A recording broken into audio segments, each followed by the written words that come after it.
10 বছর, কিন্তু রেশ কাটেনি আজও। ক্যাম্পাসে ছাত্রদের গণতন্ত্রের দাবিতে একসময় পথে নেমেছিল সুদীপ্ত সহ হাজার হাজার ছাত্রছাত্রীরা। সে সময় শাসক দলের লাঠির পেটায় মৃত্যুর কোলে ঢলে পড়েছিল সুদীপ্ত গুপ্ত, এমনটাই বলে আসছে এসএফআই। যদিও বা সরকারি তথ্য অনুযায়ী অনিচ্ছাকৃত দুর্ঘটনায় মৃত্যু হয়েছিল তার। তবুও তৎকালীন এসএফআই পশ্চিমবঙ্গ রাজ্য কমিটির অন্যতম সদস্য সুদীপ্ত গুপ্তর মৃত্যু স্মৃতি যেন আজও জ্বলজ্বল করে উঠল সেই কলকাতার বুকেই। বুধবার তার মৃত্যুদিনে ছবিতে মাল্যদান সেরে আবারও তাঁর স্মরণে তাঁর দাবিকে সামনে রেখেই পথে নামলেন ছাত্ররা। আবারও সেই শাসকের বিরুদ্ধে হুঙ্কার, আবারও সেই একইভাবে জবাব চাইল এসএফআই। দেখো, আমরা বলেছিলাম আমাদের সুদীপ্ত গুপ্তের মৃত্যুদিন কলেজ স্ট্রিট শিয়ালদা দুই প্রান্ত থেকে এসএফআই এর মিছিল যোগ দিচ্ছে আজকে একই জায়গায়। শিয়ালদা থেকে কলেজ স্ট্রিট থেকে মিছিল, আমরা কলেজ স্ট্রিটের মিছিল সম্প্রচার করেছি। এখন আমরা দেখাবো শিয়ালদাগামী সেই মিছিল দাঁড়িয়ে রয়েছে যা রয়েছে, এবং একই সাথে একই তোরে এই 13 এপ্রিল 2025, 12 বছর, শুধু মিছিলের রূপটা উল্টো দিকে গেল। কি বলবে?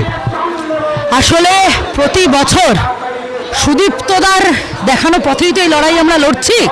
সুদীপ্তদা যেই কারণে প্রাণ দিয়েছিল ছাত্র সংসদ নির্বাচন, সেই ছাত্র সংসদ নির্বাচনের দাবিতে শিয়ালদা থেকে এবং কলেজ স্ট্রিট থেকে দুটো মিছিল, যেখানে ছাত্র সংসদ নির্বাচন হবে সেই ক্যাম্পাসগুলোকে ছুঁয়ে ছুঁয়ে যাচ্ছে।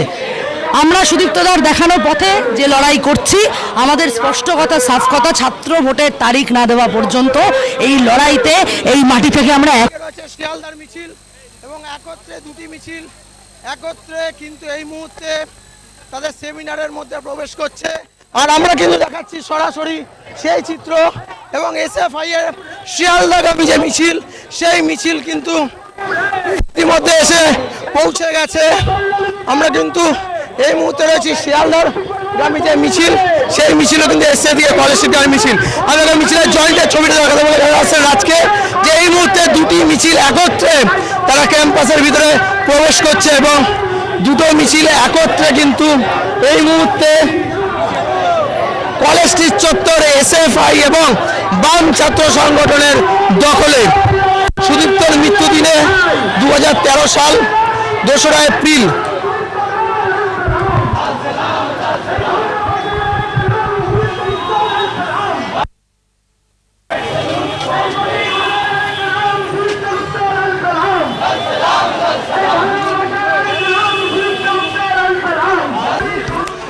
আজ 2013 এপ্রিল শিয়ালদা এবং কলেজ স্ট্রিট দুটি জায়গা থেকে এসএফআই এর মিছিল, এবং সেই মিছিল কিন্তু এই মুহূর্তে সেমিনার হলের দিকে প্রবেশ করেছে। দুটো মিছিল একত্রে যুক্ত হয়ে মিত্র স্কুলের পাশ দিয়ে ঢুকে সেমিনার হলের দিকে প্রবেশ করছে। কি বলছে এসএফআই নেতৃত্ব শুনবো। কি বলছো আজকে মিছিলে, কি বার্তা দিচ্ছ কলেজ সংসদ নির্বাচন নিয়ে? ছাত্র সংসদ নির্বাচনের দাবিতে সুদীপ্ত গুপ্ত শহীদ হয়েছিল। মমতা ব্যানার্জি সেদিনকে পেটি ম্যাটার স্মল ম্যাটার বলেছিলেন। আজকে সেই সুদীপ্তদার উত্তরাধিকাররাই যখন উনি লন্ডনে গেছেন, আবারও সেই ছাত্র সংসদ নির্বাচনের দাবি করেছেন। ছাত্র সংসদ নির্বাচন চাই, ছাত্র সংসদ নির্বাচন বন্ধ করে যারা ছাত্র সংসদগুলোকে কাটমানি খদ্দের আখড়ায় পরিণত করেছে তাদের দিন শেষ হয়ে এসছে। কলকাতা হাইকোর্ট রায় দিয়েছে, অলরেডি তারা বলে দিয়েছে ছাত্র সংসদ বন্ধ করে রাখা বেআইনি কাজ হচ্ছে, ছাত্র সংসদ নির্বাচন করতে হবে। এবং আমরা বলছি, যদি ছাত্র সংসদ নির্বাচন হয়, এসএফআই আবারও বাংলার প্রত্যেকটা কলেজে ফিরবে এবং কাটমানি খদ্দের শেষ দেখে নেবে। সুদীপ্ত গুপ্তের মৃত্যুর দাবি নিয়ে 2 তারিখের প্রত্যেকবারের মিছিল, এবং সেই মিছিলকে প্রত্যেকবারই কিন্তু মুখ্যমন্ত্রী কিছু না কিছু কটাক্ষ করে। তো তোমরা কি বার্তা দেবে এই মিছিলের মধ্যে দিয়ে মুখ্যমন্ত্রী? আমরা বলছি ছাত্র সংসদ নির্বাচন চাই।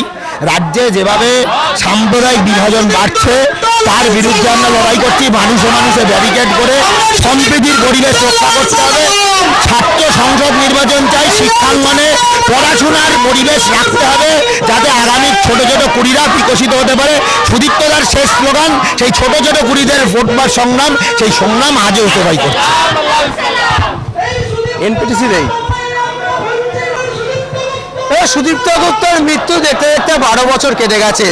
2013 সালের 2 এপ্রিল কলেজ স্ট্রিট থেকে কলেজ সংসদ নির্বাচনের দাবিতে আইন অমান্য মিছিল ছিল তৎকালীন সে সময়।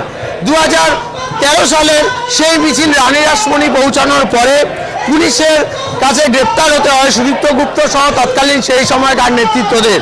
কিন্তু তারপরে প্রেসিডেন্সি জেলের সামনে নিয়ে গিয়ে পুলিশের লাঠির আঘাতে মৃত্যু হয়, পুলিশের লাঠির আঘাতে। দাবি এসএফআই নেতৃত্বদের।